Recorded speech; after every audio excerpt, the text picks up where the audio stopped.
Welcome back to Halfway Dark, where the shadows hold secrets and the night shift never ends. Tonight we're diving deep into the darkness with a special compilation of the most bone-chilling night shift horror stories ever shared on Reddit. These aren't just stories, they're real experiences from security guards, factory workers, hospital staff, and overnight employees who faced something truly terrifying when the world went to sleep. From empty office buildings to abandoned warehouses, from late-night diners to 24-hour gas stations, these are the places where horror comes alive after midnight. So grab your coffee, lock your doors, and settle in for pure night shift terror. But remember, some of these stories might make you think twice about working alone in the dark. Let's begin. Welcome back to Halfway Dark, where the only thing more terrifying than the night is what lurks inside it. Tonight's tale comes from a security guard working the late shift at an abandoned carnival. Turn down the lights, settle in, and remember, some places are better left forgotten. They say the carnival closed after a series of strange disappearances. But when you're desperate for work, you'll take any job, even if it means patrolling a place where the laughter never really died. My name's Mark. I'd been out of work for months when I landed the security gig at the old Fairview Carnival. The pay was terrible, but the hours were perfect for someone who didn't want to be seen. The place was a graveyard of rusted rides and faded clown faces. My job? Walk the grounds from midnight to 6 a.m., make sure no one broke in, at least no one living. On my third night, the radio crackled to life. A voice, thin and distant, whispered, "Mark, come to the Funhouse." I froze. No one else was supposed to be on the property. I shrugged it off as a prank, or tried to, until the lights in the Funhouse flickered on, one by one. I should have called it in. Instead, curiosity, or maybe something else, pulled me toward the Funhouse. Every step closer, the air grew colder. The mirrors inside were warped, reflecting not just my face, but dozens of others, some grinning, some screaming. I heard footsteps behind me, but every time I turned, nothing was there. Then a child's giggle echoed from deep inside. "Hello?" I called, my voice trembling. Child's voice. "Play with us, Mark." I spun around, flashlight trembling in my hand. In one of the mirrors, I saw myself only. My reflection was waving.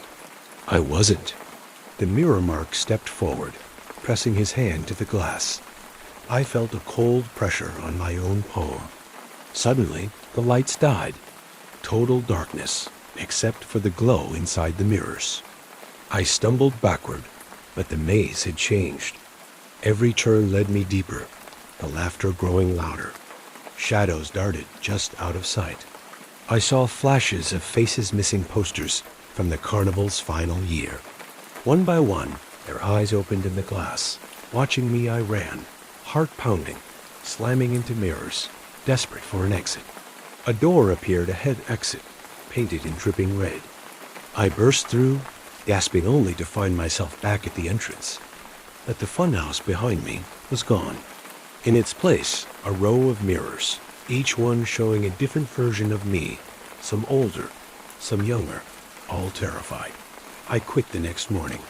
No one believed my story, but every night since, I've woken to see my reflection standing just a little too close. And sometimes, when the house is quiet, I hear a faint giggle and the whisper, "Play with us, Mark." If you enjoyed this tale from the night shift, hit like and subscribe for more true horror stories from the shadows. And remember, sometimes, the scariest things are the ones that look just like us. The abandoned arcade that plays games by itself. Welcome to Halfway Dark, where the graveyard shift gets a little bit darker with every story. I'm your host, and tonight's tale will have you eyeing those flickering neon lights a little differently. If you're a fellow night shifter, make sure to subscribe and hit that bell, because these stories are always best after midnight. Now, let's step into the Shadow's main story. This one comes from a Redditor we'll call Marcus, a security guard at a dying Ohio mall. The Sunset Mall's arcade had been shuttered for 2 years. The games left gathering dust power, supposedly cut for good. But one Tuesday night, Marcus heard something that made his blood run cold. The familiar chime of a pinball machine. Not just any machine medieval madness, his childhood favorite. He followed the sound, flashlight in hand. As he crept closer, more machines powered up. Street Fighter's theme, the Dance Dance Revolution pad lighting up. Here's the thing, there was no power to that end of the mall. When Marcus reached the arcade gate, everything went silent. He peered through every game was on. Joysticks twitching. Buttons clicking in perfect combos. On the DDR pad, dusty footprints appeared and vanished, as if invisible feet were dancing. But the high-score screens? Every game read the same initials. RIP, all dated 2 years ago, the week the arcade closed. Marcus radioed for backup, but when help arrived, the arcade was dark and still. His supervisor shrugged it off as a night shift hallucination. But Marcus knew what he'd seen. Determined, he brought a camera the next night. The same thing happened. Games powering up, music blaring, invisible players. But the footage? Just darkness. Only the audio captured the games and what sounded like children laughing. Marcus dug into the mall's history. 2 years back, a 12-year-old named Riley collapsed on the DDR pad heart condition, gone before paramedics arrived. Riley held every high score. Every Tuesday night, the phenomenon repeated. Marcus eventually switched shifts, but his replacement reported the same thing. Movers hired to clear the arcade refused after their equipment malfunctioned, and they heard someone playing the games. The mall closed for good last year, but urban explorers claim if you sneak in on a Tuesday at 2 in the morning, you'll still hear the games, still see the high scores updating. And if you're brave, you might spot small footprints dancing in the dust, keeping perfect time to a song that's never truly stopped. Marcus never worked nights again, and he's never set foot in another arcade. Some players, he says, just never leave. That's tonight's tale from the dark side of the night shift. Do you believe Marcus, or do you think the isolation just played tricks on him? If you've got your own creepy work story, drop it in the comments. I read them all, and yours might be featured in a future episode. Hit like if this story gave you chills. Subscribe for more true horror from the graveyard shift, and ring that bell so you never miss a scare. Until next time, remember, when you're working alone in the dark, you're never really alone. Stay safe out there, night shift warriors. The gas station that sells tomorrow's newspapers, every gas station has a story. Most of them are about robberies, or some weird customers showing up at 3 a.m. The story of my gas station, it's a little different. Because every Tuesday, just before midnight, we get a delivery of newspapers. The strange part? They're for the next day. And the headlines, they always come true. The graveyard shift is a lonely kingdom. My only subjects are the buzzing fluorescent lights and the humming coolers full of energy drinks I definitely drink too much of. For 8 hours a night, my whole world is this tiny, bright island in a huge, dark ocean of asphalt. You get used to the quiet. You even start to prefer it. The silence becomes a friend. You learn the building's groans and sighs like a language. I knew the rattle of the AC kicking on, the exact squeak of the front door when the wind hit it, and the heavy thud of the newspaper bundle landing on the counter. And that's how it all started, with a thud. It was a Tuesday like any other. A little before midnight, a stack of the Havenwood Gazette, tied up in twine, just appeared on the counter. I never saw the delivery guy, never even heard a car. 1 second, nothing. The next, papers. It was just one of the station's little quirks. I'd stopped questioning it a long time ago. But that night, something felt off. As I cut the twine, the date on the top paper caught my eye. It was for Wednesday. Tomorrow. I kind of laughed to myself. A misprint, obviously. Some screw-up at the press. I tossed the first copy onto the rack, the headline facing out. Annual Chili Cook-Off, a spicy success. I didn't think another thing about it. The night was quiet, the coffee was fresh, and my shift was halfway done. I was king of my little silent kingdom. Around 2 in the morning, my only regular Barry shuffled in. Barry was a creature of habit, a retired factory worker who couldn't sleep. He'd come in every single night for a coffee and a lottery ticket. "The usual, Leo?"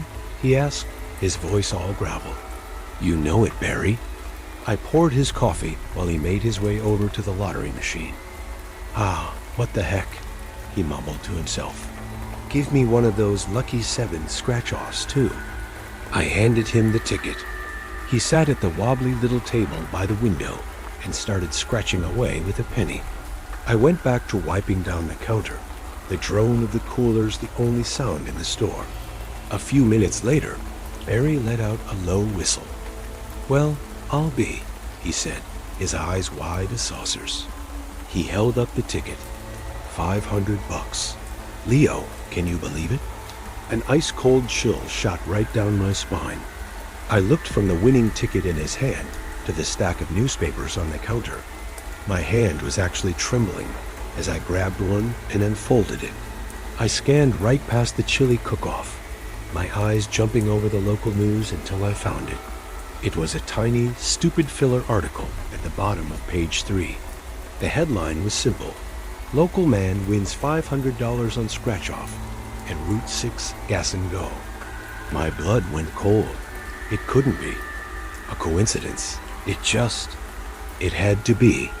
Barry, totally oblivious, was just happy about his money, thanking me with a huge grin as he left. For the rest of my shift, I couldn't shake the feeling. I got home, but I couldn't sleep. The break in my quiet routine was like an alarm bell screaming in my head. The next week, I was waiting for the papers with a knot in my stomach. When they appeared with that same silent thud, my hands were shaking as I opened one. It was dated for Thursday. The headline was about a small car crash. A blue sedan running a red light at Oak in Maine. A fender bender. No one hurt, just traffic. The entire next day, I was a wreck. Just this nervous energy buzzing under my skin. I kept the local news site open on my phone, refreshing it every couple of minutes. And then, just after 3 p.m., a new report. A minor traffic accident causing delays. At Oak in Maine, a witness said a blue sedan blew right through the red light. I felt like I was going to be sick. It was real. Every week, I was holding the future in my hands. Curiosity turned to obsession fast. The power was intoxicating, but it was terrifying. I started reading the papers from cover to cover. My little gas station became this command center of forbidden knowledge. I knew which stocks were going to tank, which local teams would win, which celebrity couple was about to split. It was this horrible secret power, and the isolation I used to love now felt like a prison. I was the only person in the world who knew what was coming, and the weight of it was crushing me. Then came the first real test. A headline that wasn't about chili or traffic. House fire on Elm Street claims family pet. The article laid it all out. A fire started by old Christmas lights in the attic of the Henderson family's house. It gave the address. It said the family would get out okay, but their golden retriever buddy would be lost in the smoke. I knew the Hendersons. They came in for gas sometimes. Their kids always ran for the candy aisle. I could see their faces, imagine their heartbreak. I couldn't just let it happen. But what was I supposed to do? Call them? "Hey, your house is going to catch on fire tomorrow because a newspaper from the future told me so." They'd think I was crazy. Or worse, that I was involved. My mind was racing. For hours, I just paced around the gas station, the newspaper lying on the counter like a death sentence. Finally, I came up with a plan. It was cowardly, but it was something. That evening, I drove 2 towns over and used a payphone. I disguised my voice and called the fire department. I told them I was a contractor who'd been working near the Hendersons' address, and I'd smelled something like burning plastic coming from their attic. I said I was worried about old wiring. I didn't sleep a wink that night. The next Tuesday, when the new papers showed up, I ripped through them, my heart pounding in my chest. There was no story about a fire. Instead, there was a little piece on the local page. Family thanks mysterious caller after faulty wiring discovered. Mr. Henderson was quoted. He said an electrician found old Christmas lights that were just about to ignite. He said the anonymous caller had saved their home, and maybe their lives. I felt this surge of adrenaline, this godlike power. I did it. I had changed the future, but that feeling vanished in a second, replaced by pure, absolute terror. If I could change one headline, what about the others? The weight of it all came crashing down. I wasn't just a reader anymore. I was an editor. The weeks after that were just a blur of anxiety and no sleep. I was a ghost in my own life, haunted by headlines that hadn't even been written yet. The ink on the pages seemed darker now. The newsprint felt colder. Sometimes I'd look away and look back, and I'd swear a word had changed. I was coming apart at the seams. And then, one Tuesday, the headline I'd been dreading finally came. It wasn't some distant tragedy. It was on the front page, right at the top. The words felt like a scream. Gas station clerk killed in botched robbery. Underneath was a grainy black and white photo from a security camera. It was me, my face terrified, staring out from the page. The article was horrifyingly specific. It said that at around 3:15 a.m., a lone attacker would come into the station. There'd be a struggle. One gunshot. The register would be empty. I dropped the paper like it was on fire. My legs just gave out, and I slid to the floor with my back against the counter, my breath coming in short, ragged gasps. I looked at the clock. 1:42 in the morning. I had less than an hour and a half. My mind was a tornado of panic. I could leave. Just lock the door and run. But the article said the register was empty. If I'm not here, does the robber just leave? Or would they go looking for someone else? What if a customer pulls in at 3:15, looking for a snack, and walks in instead of me? Could I live with that? Trading my life for a stranger's? What if I called the cops? What would I even tell them? That I read about my own murder in tomorrow's newspaper? They'd lock me in a psych ward. No, I was completely on my own, trapped by the very knowledge that was supposed to be my power. If you think you know what you would do in that situation, let me know in the comments below. And if you have an unnatural aversion to it, make sure you hit that like button, because what happens next you won't see coming. Fate or free will. I had to make a choice, and I decided right then and there I wasn't going to be a victim. I wasn't going to be a headline. I was going to fight back. With trembling hands, I locked the front door and flipped the neon open sign to closed. I grabbed the heaviest thing I could find, a solid steel tire iron from under the counter. I killed the lights in the main store, plunging everything into darkness. I barricaded myself in the small, windowless back office, my eyes glued to the grainy security monitors. My heart hammered against my ribs with every single tick of the clock. 3 o'clock in the morning. 3:10. The station was deathly silent, a tomb waiting for me. 3:14. My knuckles were bone white on the tire iron. At exactly 3:15 in the morning, the power cut. The monitors went black. The hum of the coolers died. I was in absolute, suffocating darkness and silence. My own breathing was deafening. Then I heard it. The sound of shattering glass from the front of the store. Footsteps. Slow. Deliberate. Crunching on broken glass. They were inside. My mouth was dust.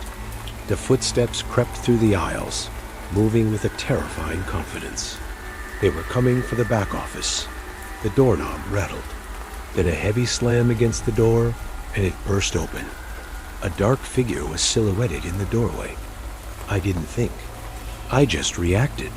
I screamed and swung the tire iron with every ounce of strength I had into the darkness. There was a sick thud, a choked gasp, the sound of a body slumping to the floor. Silence.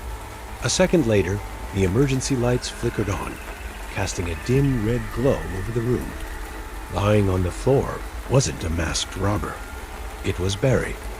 His eyes were wide with shock. A small box of donuts spilled on the floor beside him. He must have seen the lights were out and gotten worried. He must have seen the shattered door and thought something was wrong. He was coming to help me. Horror washed over me, cold and complete. I looked down at the tire iron in my hand. Then my eyes fell on the newspaper I had brought into the office with me. It was lying on the desk. The front page, it was different. The ink had shifted. The headline had changed. It now read, "Local man killed by paranoid gas station clerk." And the photo underneath wasn't of me anymore. It was a picture of Barry. In that moment, I finally understood. The newspapers didn't predict the future. They didn't offer a choice. They delivered a script. They presented a path, and every desperate move I made to get off that path had only served to walk me right down it. I wasn't reading the news. I was receiving my instructions. And tonight, I had followed them perfectly. For more stories that explore the strange, the dark, and the mysterious, be sure to subscribe and turn on notifications. You never know what tomorrow's news might bring. Title: The Last Arcade Player is a Ghost. The call came in at 2:13 in the morning. A noise complaint.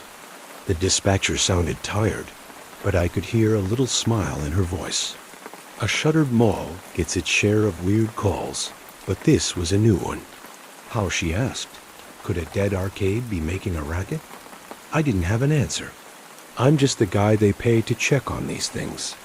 My name's Marcus, and for 3 years, my job has been guarding the ghost of the Sunset Mall, a relic of the 90s left to rot in the Ohio humidity. As I pushed open the heavy service doors to the arcade wing, the air hit me first stale, thick, and smelling of dead electricity, old carpet, and something like ozone. And then I heard it. Not just random noise. It was the frantic and possibly perfect rhythm of someone absolutely crushing a video game. Inside Galaxy Quest, the darkness was total. The only light came from the faint red glow of the emergency exit signs, which threw long, warped shadows that played tricks on my eyes. My flashlight beam cut a nervous line through the gloom, sliding over the hulking shapes of arcade cabinets. They stood in silent rows, like tombstones in a digital graveyard. Most were dark, their screens dead and blank. But the sounds were very much alive. From the back of the room, I heard it. The thwack, thwack, thwack of a pinball machine going wild. It was a fast, aggressive sound, the kind of energy you only hear when a player is completely in the zone. I crept toward it, my boots making a sticky sound on the grimy floor. The flashlight beam landed on a machine I knew. Medieval Madness. A classic from '97. Its back glass, showing a cartoon castle siege, was dimly lit by the game itself. I just stood there, watching as the silver ball shot around the playfield.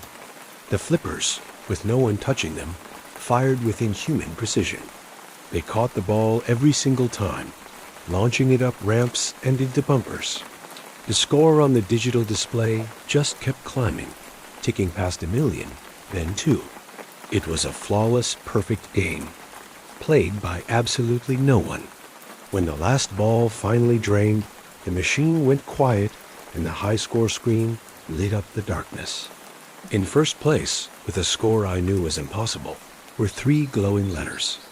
R.I.P. Before I could even wrap my head around that, a new sound erupted behind me.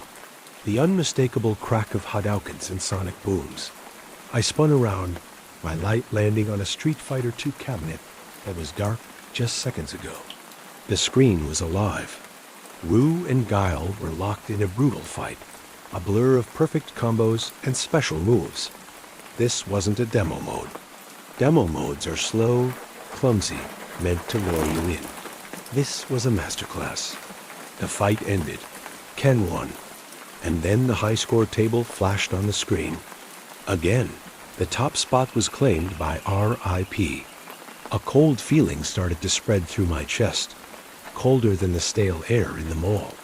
This wasn't a power surge or some weird electrical fault. This was a pattern. My job is simple. Walk the halls, make sure nobody breaks in, make sure nothing's on fire. The manual doesn't have a chapter on what to do when the arcade itself is haunted. Then a third sound began. This one was the most unsettling of all. From the far corner, where the big cabinets were, came the upbeat, tinny pulse of a Dance Dance Revolution machine. I walked toward it, slow, my heart pounding a rhythm that was completely out of sync with the music. The screen was bright, arrows flying up in a dizzying stream. But it was the dance pad that made my breath catch in my throat. In the thin layer of dust covering the metal plates, footprints were appearing, small ones. The clear tread of a kid's sneaker, appearing and disappearing in perfect time with the arrows on the screen.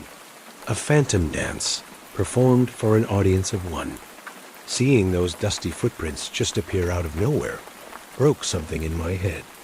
The pinball machine? A faulty sensor, maybe. The Street Fighter game? A glitch in the RIA, but footprints?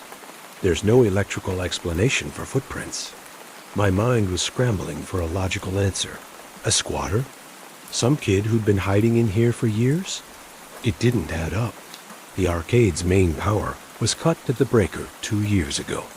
These machines shouldn't even turn on. I needed answers. I backed away from the dancing ghost and headed for the cramped manager's office behind the prize counter. The door groaned open. Inside, the air was even thicker. Filing cabinets wore a coat of dust, and a calendar on the wall was still turned to. October 2017, the month the mall officially died. I started yanking open drawers, finding old invoices and employee schedules, the boring paperwork of a forgotten business. In the bottom drawer of the desk, under a pile of yellowed warranty cards, I found a plain cardboard box. It was full of random files from the arcade's last days. I sifted through them with my flashlight, and then I saw it. Not an official report, but a newspaper clipping folded into a neat square. It was from the local paper, dated the last week the arcade was ever open. The headline was small, a local tragedy. Local boy dies in mall incident. My blood went cold. I read the short article. A 12-year-old boy, Riley, had collapsed while playing a game at the Galaxy Quest arcade. A sudden, catastrophic medical event. The paramedics tried, but he was gone by the time he got to the hospital. He was a regular at the arcade, the article said. It was his favorite place in the world. And at the very end, the article named the game he was playing when he collapsed. Dance Dance Revolution. It all clicked into place with a sickening thud. The date on the newspaper clipping. The date that now sat next to every single high score. The impossible skill of a player who must have spent every spare moment mastering these games. And the initials. R.I.P. It wasn't rest in peace. It was him, Riley. A kid who loved this place so much, he never left. I walked back onto the arcade floor, clutching the newspaper clipping. All the sounds had stopped. The huge, dark room was silent again, the air heavy with what I now knew. The machines were all dark, except for one. A single soft glow came from the corner of the room. The Dance Dance Revolution machine. It was on, waiting. As I got closer, I felt it. A change in the air. That unmistakable feeling of being watched. But it wasn't hostile or scary. It felt curious, expectant, like a kid waiting patiently for their turn. I never saw an apparition. No shimmering ghost from the movie. It was more subtle than that, and somehow more real. A cold spot in the air, right in front of the machine. The feeling of a small presence standing exactly where those dusty footprints had been. A boy who just wanted to play. In that moment, I got it. This wasn't a haunting to be cleansed or a monster to fight. This was just a memory. An echo of a happy kid stuck on a loop in the only place he ever felt at home. He wasn't trying to scare anyone. He was just playing. Everything about my job told me to get out, call someone, file a report. But who would I tell? And what would they even do? Bring in ghost hunters or priests? They'd turn his sanctuary into a circus. They'd try to force him out. I looked at the dark screen, at the faint outline of a child's footprints in the dust, and I made a choice. I didn't run. I didn't say some prayer. I just stood there for a long moment, watching the silent machine. Then I spoke to the empty air, my voice barely a whisper. "Okay, kid," I said. "You can play. Just try to keep it down, all right?" A weird sense of peace settled over the room. I knew I wasn't just a security guard anymore. I had a new, unspoken duty. I'd made a silent pact with the ghost of Galaxy Quest. It became my secret. If you enjoyed this story, do me a favor, hit that like button and subscribe for more stories from the shadows. Every abandoned place has a story to tell. Let me know in the comments. If you could play one arcade game for the rest of time, what would it be? I never filed a report about that night, or any of the nights that followed. Sometimes, when the silence of the empty mall gets to be too much, I go back to the arcade. Don't need a key anymore. The lock rusted out years ago. And every time, there's a new high score on a different machine, a silent message from the boy who refuses to let the game end. The phenomenon, I learned, is always the same. Every Tuesday, around 2 in the morning, the arcade comes to life. My replacement heard it too. So did a moving crew hired to clear out the food court. They heard the music and the digital explosions, and what they said sounded like a child laughing. They refused to go back in. They tried to catch it on camera once, set up motion-activated rigs. The footage was always worthless, just hours of grainy darkness. But the audio always picked it up. Faint, tinny game music, and the unmistakable, happy sound of a kid having the time of his life. The mall is sealed for good now, a concrete tomb waiting for a wrecking ball. But urban explorers who sneak in still tell stories. Stories of a dark arcade where, if you listen close, you can hear the faint sounds of a game being played. They say if you wipe the dust from the screens, you'll see the high scores are still being updated by a ghostly player still reaching for one more perfect game. My job was supposed to be about keeping people out. I guess in the end, it was about making sure he was never disturbed. The last shift, Jackson Reed hated the night shift. He worked security in an old warehouse on the outskirts of town, nothing around for miles but silent road and dead trees. The building used to be part of a factory, long shut down and repurposed for storage. Now, just stacks of forgotten crates and the hum of dying lights filled the space. Every sound echoed. Every breath felt too loud. He was used to boredom, but tonight, something was off. A strange disturbance. At 2:37 in the morning, the motion detector at Bay 14 blinked to life. Jackson looked at the monitors, just grainy static. Then a figure moved across the screen quick, indistinct and gone. He grabbed his flashlight and followed protocol. The air got colder the closer he got. In the dead silence, a faint dragging sound echoed from the back of the aisle. "Hello?" He called out. Nothing. Then he saw her. A woman stood at the far end, back turned, wearing what looked like a hospital gown, barefoot, hair long and tangled. She didn't move. "Ma'am?" He stepped forward. The overhead lights began to flicker, then pop, one by one, going dark down the road toward her. Her head twisted unnaturally, locking eyes with him. They were pure white. 3 creepy encounters. He ran. Back in the control room, he slammed the door and locked it. His heart thudded against his ribs like fists on metal. He looked at the monitor static across most of them, except for camera 14. She was still there, smiling now. Behind him, the window fogged with cold.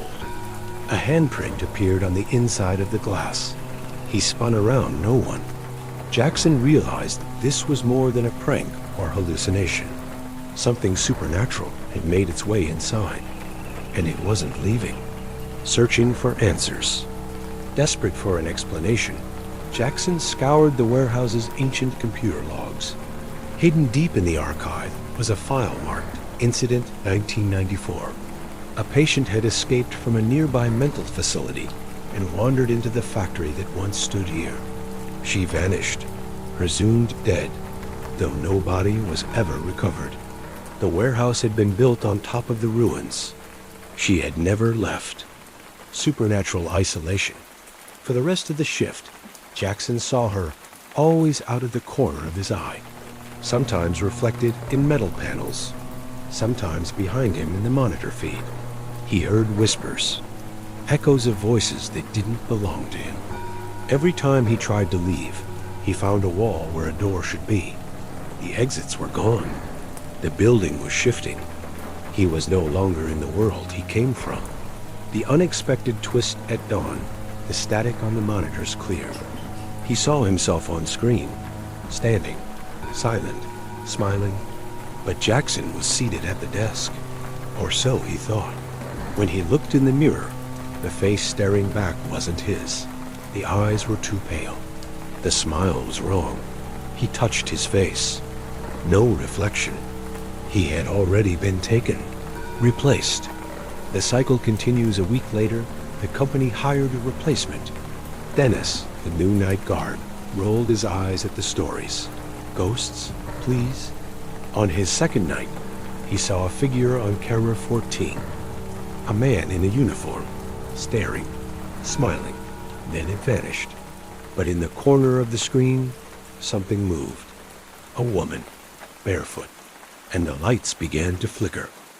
Third floor, after midnight. Karen Alvarez had worked night shifts at St. Elora Medical Center for nearly 6 years. The hospital was old, half renovated, and half forgotten. A patchwork of sterile corridors and decaying wings. Karen didn't mind the solitude.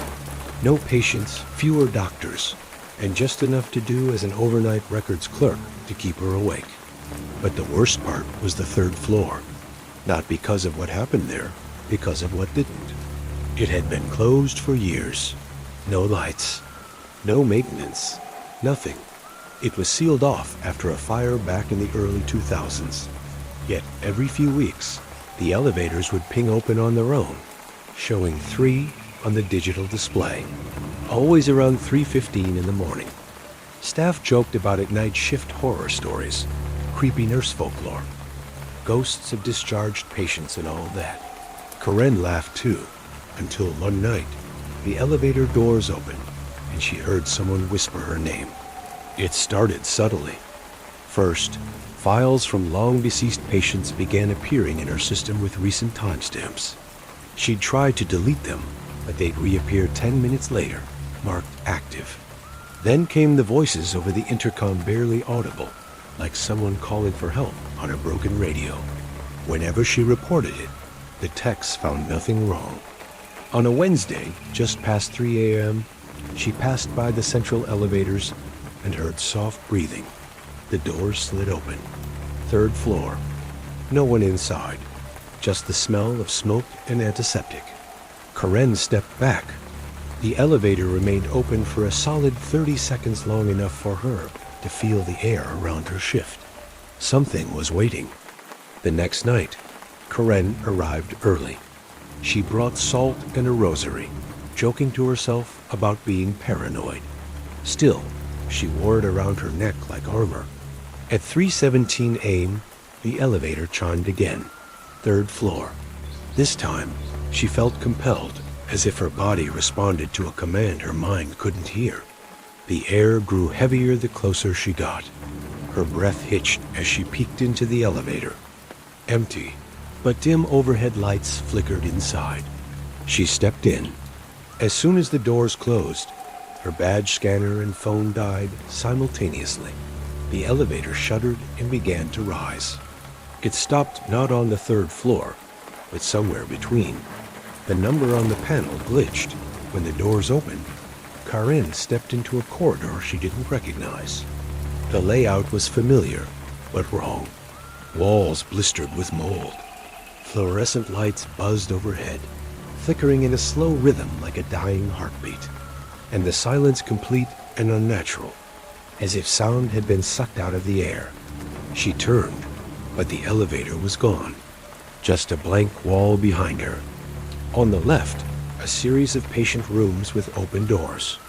Names were etched onto the walls beside them, not on signs, but carved in. She recognized one. M. Alvarez. Her father. He'd died at St. Elora 2 years earlier, on the third floor. Heart racing, she backed away and then heard it. Sobbing. Karen moved cautiously toward the sound. It came from one of the rooms, where the walls had been blackened by fire. Inside, a woman in a charred hospital gown sat on the bed, cradling something unseen. "Why did you leave me?" she whispered. "Why didn't you hear me screaming?" Karen didn't respond. She couldn't. The woman looked up. Her eyes were hollow, and her mouth stretched far too wide. "You came back," she said. "Now you can stay." The door slammed shut behind Karen. Karen turned, banging on the door. The woman stood, her bones cracking audibly as she moved closer. "Room for one more," the woman said, grinning. Karen pulled the rosary from her neck and shouted a prayer, but it burned red-hot in her hand and snapped in two. Suddenly, all the doors in the hallway opened at once. Figures stepped out, patients who had perished in the fire, some missing skin, others eyeless, all whispering one thing in unison: "She let us burn." Karen screamed, running through the hallway, turning corners that shouldn't have existed. Finally, she saw the elevator ahead, its doors open, pulsing with unnatural light. As she rushed inside, hands grabbed at her ankles, her arms, her throat, but she broke free, slamming the L button. As the doors closed, one burned hand reached through and dropped a charred patient file on the floor. Her name was on it. Status: active. When Karen awoke, she was on the floor of the records room. It was 6:30 a.m. Sunlight spilled through the windows. But something was wrong. The files were back in order. The elevator read normal. No one had seen anything unusual. Her badge and phone worked fine, except her login no longer worked. Her ID was marked terminated. Later that day, she saw her own face among the employee memorial wall in the lobby. Karen Alvarez. In loving memory, 2022. Karen never left the hospital. Some nights, around 3:15 a.m., the elevator to the third floor pings open. Nurses report hearing footsteps, sobbing, or her name whispered from nowhere. Security footage always cuts out. But if you ever take the night shift at St. Elora, don't answer the elevator. And never go to the third floor. My night shift at the Outback Clown Carnival almost drove me mad. The Funhouse grinned at me, like it knew something I didn't. The massive clown face at the entrance was sun-bleached, cracked, and missing a few teeth, like it had done hard time in the sun. This was night 3 of my new gig. Solo security for the abandoned Blinky's Big Top Carnival, parked way out past Wagga Wagga on a flat bit of nowhere that even kangaroos didn't bother hopping across. I took the job for the peace and quiet. Instead, I got music, twisted circus music, warbling out of the funhouse. Only there was no power, no one else on site. And the giant clown mouth? Wide open, like it had been waiting for me. Which, honestly, feels rude. A week ago, I was flat broke and couch surfing between mates, most of whom were one bad pub night from homelessness themselves. The ad sounded too good. Night watchman wanted. Remote location. Must be okay with isolation. Clowns optional. I thought the last line was a joke. Turns out it wasn't. The guy who hired me was this old bloke named Barry. Skin like beef jerky and a voice like he'd swallowed a chainsaw. He didn't care about my resume. Just handed me a rusted ring of keys, a dented thermos, and said, "Don't go in the funhouse. And if you hear laughing, don't laugh back. Cheers, Baz. Great onboarding." The first 2 nights were uneventful. Well, if you count dingoes howling at rusted Dodgem cars and cockatoos dive bombing the ghost train, uneventful. I walked my loops, checked the padlocks, kicked a possum off the snack stand, and crashed in a dusty caravan they'd set up as the guard shack. It was filthy, smelled like expired fairy floss and disappointment, but it was quiet. And then things got weird. At the end of night 1, I saw a Ferris wheel light flicker on. Just one bulb right at the top. The whole carnival had been disconnected from the grid since 2004. Must have been a battery. Or ghosts. One of the two. On night 2, I smelled sugar. Sickly sweet, like spun sugar mixed with hot plastic. I followed it to the old Dagwood dog stand abandoned, obviously. I shone my torch inside. Nothing but cobwebs, rats, and a laminated no refunds sign. That's when I heard it. A soft honking sound. Just one, not a car horn. A clown horn, bloody great. Near the old Wackaroo game, I saw something wobbling in the dark. A red balloon. New. Shiny. Tied neatly to a rusted-out carousel horse, like it had RSVPD to the freak show. I popped it with my multi-tool. It hissed, not a regular pop like it exhaled. Cool, cool, cool. Normal balloon behavior. Back at the shack, I locked the door and stayed up watching the security feeds. That's when I saw him. A figure standing near the funhouse entrance. Motionless. Just there. Wearing one of those old-timey clown suits. Blue ruffles. One oversized shoe. His head tilted like a broken puppet. When I blinked, he was gone. Enter the Funhouse Night 3. The Calliope music started just after midnight. A warped tune played from the funhouse. Come one, come all, to Blinky's crawl. I grabbed my torch, took a swig from Baz's thermos, straight Bundaberg rum, the old menace, and marched toward the clown mouth. The air got cold as I stepped inside. Not chilly cold, like meat locker cold. Inside, mirrors. Dozens of them. They showed me. Me, tall and thin. Me, short and wide. Me, grinning. But I wasn't grinning. That version of me had makeup. A clown's nose. And blood dripping from one eye like he was mid-laugh. Nah, mate.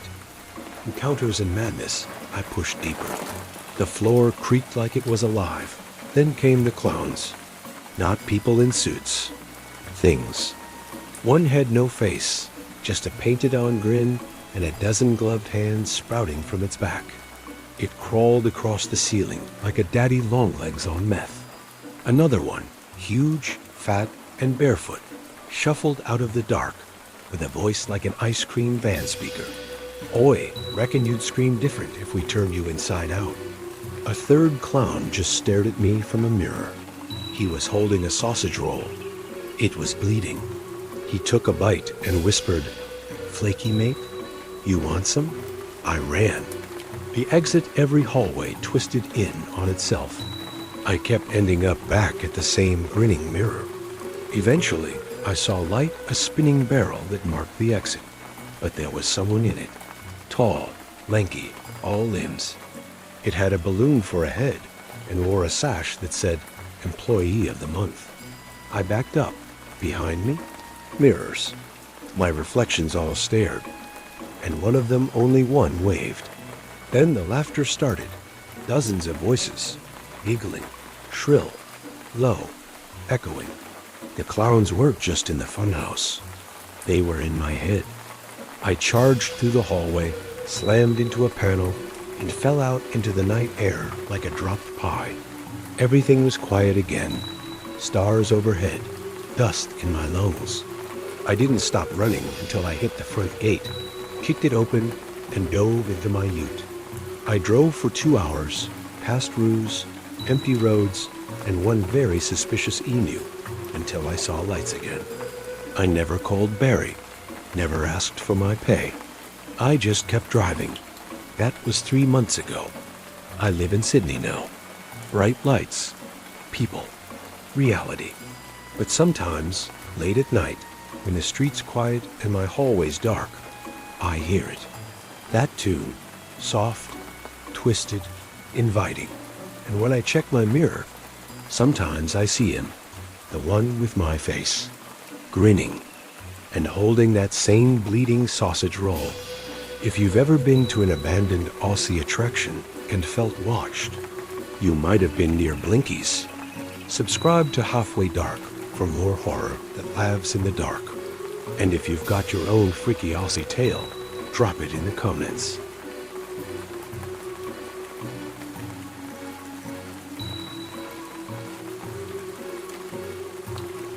Title: The Walmart Employee Who Found Something Terrifying in Aisle 13. What you're about to hear is a story born from the legends of the Galveston Walmart, a place haunted by a terrible past. For the overnight employees, the ones who walk the silent aisles when the world is asleep, those legends can feel frighteningly real. This is especially true in the toy aisle, where some workers swear the toys move on their own. Most of us have had a retail job, spending hours under harsh fluorescent lights, stocking shelves and dealing with customers. It's usually boring, sometimes tiring, and occasionally weird. But for many employees at the Walmart on Seawall Boulevard in Galveston, Texas, the job is more than just weird, it's terrifying. Local lore says this store was built near the former grounds of the St. Mary's Orphan Home, the site of one of the deadliest natural disasters in American history. This story is a dramatization of their collective experiences, of what happens when you stop believing in coincidence and start believing in ghosts. Let's call our main character Alex. Alex needed a job. College is expensive, and the overnight stalker gig at the local Walmart paid pretty well. The 10 p.m. to 7 a.m. shift was tough, but it meant he could still make his morning classes. The job was straightforward. Unload pallets, stock the shelves, don't fall asleep. On his first night, his trainer, Maria, showed him the ropes. She pointed down the store's main drag, called Action Alley. You'll do grocery, paper, seasonal, she said, before her gaze drifted to a far corner of the store. Just try to avoid aisle 13 if you can. The managers don't like people wasting time over there. Alex didn't think twice about it, but over the next few weeks, he started hearing the stories. Whispers in the break room, hushed conversations by the time clock. They were always about aisle 13, the toy aisle. One coworker swore he'd heard kids laughing when the store was empty. Another talked about a big red ball that would just roll out of its cage like someone had thrown it. There were even tales of a little girl's voice crying for her mother. Alex, who didn't believe in ghost stories, would just laugh. It's an old building on the coast, he'd say. Buildings settle. The wind makes weird noises. You're all just tired and seeing things. He had a rational explanation for everything. Running feet? A rat in the ceiling. An item falling off a shelf? Probably just a bad stocking job by the day crew. He knew the history, of course. Everyone in Galveston did. He knew that during the Great Hurricane of 1900, St. Mary's Orphanage was destroyed, killing 10 nuns and about 90 children. It was a horrible tragedy, a dark chapter in the island's past. But to him, that's all it was, history. Then came the night he couldn't avoid aisle 13. It was late October, and the aisle was already packed with Christmas toys. The regular toy stocker called in sick, and Dave, the no-nonsense manager, gave Alex the assignment. I need aisle 13 faced and stocked by 4 a May. No excuses, he said. Alex just nodded. It was just another aisle. The first hour was completely normal. The beep of the scanner, the crinkle of plastic, the hum of the freezers. It was all part of the Job's familiar soundtrack. He worked his way down the aisle, lining up dolls and action figures, making sure every box was perfectly straight. Around 2 a.m., the first weird thing happened. A big red playground ball, which was secured in a wire cage with a bunch of others, suddenly dropped to the floor. It didn't roll, it just fell with a dull thud. Alex stared at it.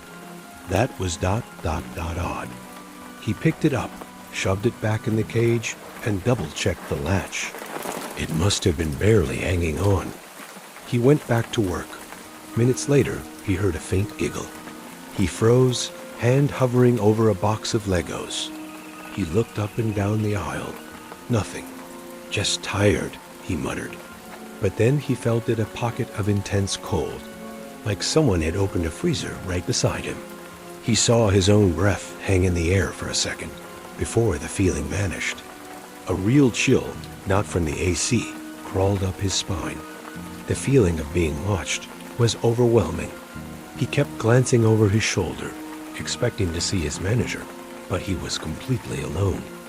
Then things escalated. He was at the far end of the aisle when a stack of board games suddenly slid off the shelf and crashed onto the floor. Alex jumped back, his heart pounding. Nobody was there. The floor hadn't vibrated. They just ... fell. As he bent down to pick them up, a small toy piano on the shelf behind him started playing a tinny, broken version of Twinkle, Twinkle, Little Star. It played for maybe 10 seconds, then stopped cold. Alex stood up slowly. His skepticism was starting to crack, replaced by a cold, creeping dread. If this story is starting to give you the creeps, do me a quick favor and hit that subscribe button.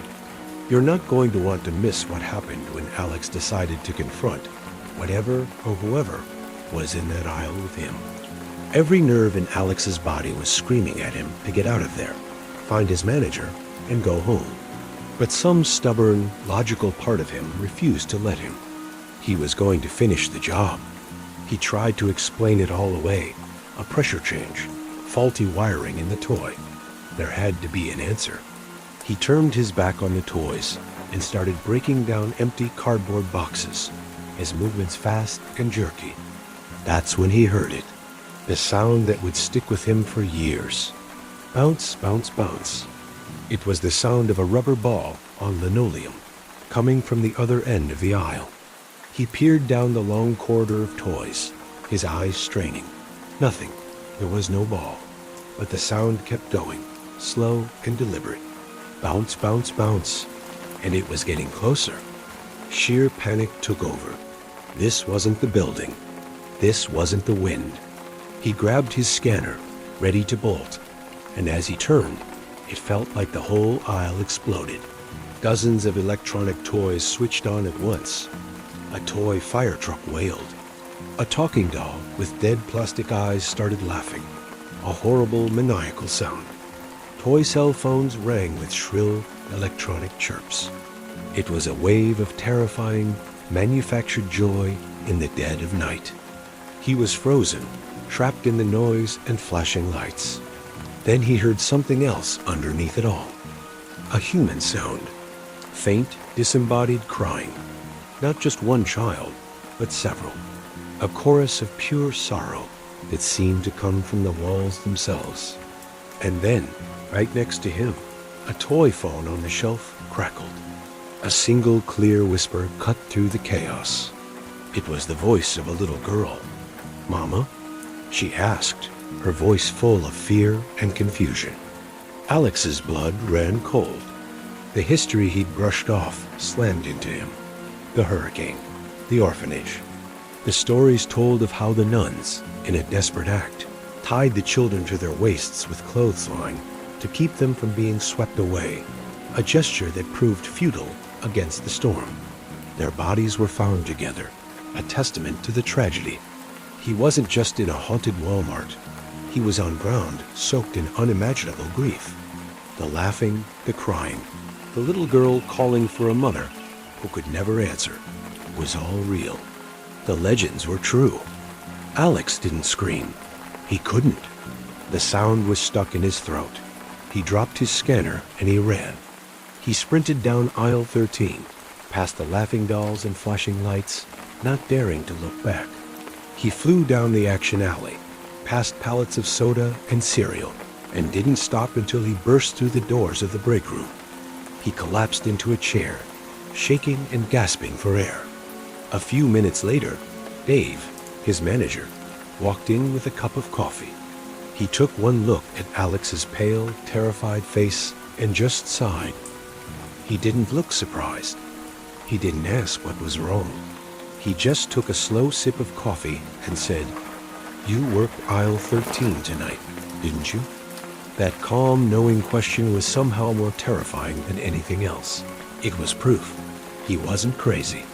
It wasn't in his head. This was something they all knew about. Over the years, countless employees, from stockers to managers, have reported these same strange events. Alex put in his 2 weeks' notice the next morning. He finished his time working strictly in grocery and never went near aisle 13 again. The Galveston Walmart still stands on Seawall Boulevard, a place where thousands of people shop every week, most of them completely unaware of the tragic history just beneath their feet. But for the overnight employees who walk those silent halls, the store is a constant reminder that some places hold on to the past. The echoes are still there, and sometimes they demand to be heard. The story of the haunted Walmart taps into a fear we can all understand, the idea that the supernatural can break into the most ordinary parts of our lives. What do you think? Have you ever had a scary experience in a normal place? Share your own spooky retail stories in the comments below. And if you enjoyed this one, please hit that like button and subscribe for more dives into the strange and unexplained. And that brings us to the end of another terrifying journey into the world of night shift horror. If you made it through all these stories, you're braver than most, or maybe you're just as addicted to these spine-chilling tales as I am. These stories remind us that when the sun goes down and most people are safely tucked in their beds, there are brave souls out there keeping the world running. But sometimes they encounter things that can't be explained. If you have your own night shift horror story, drop it in the comments below. It might just make it into our next compilation. And if you enjoyed this deep dive into darkness, make sure to subscribe and hit that notification bell. Because here at Halfway Dark, the horror never sleeps. Until next time, stay safe out there in the dark. And remember, you're never really alone on the night shift.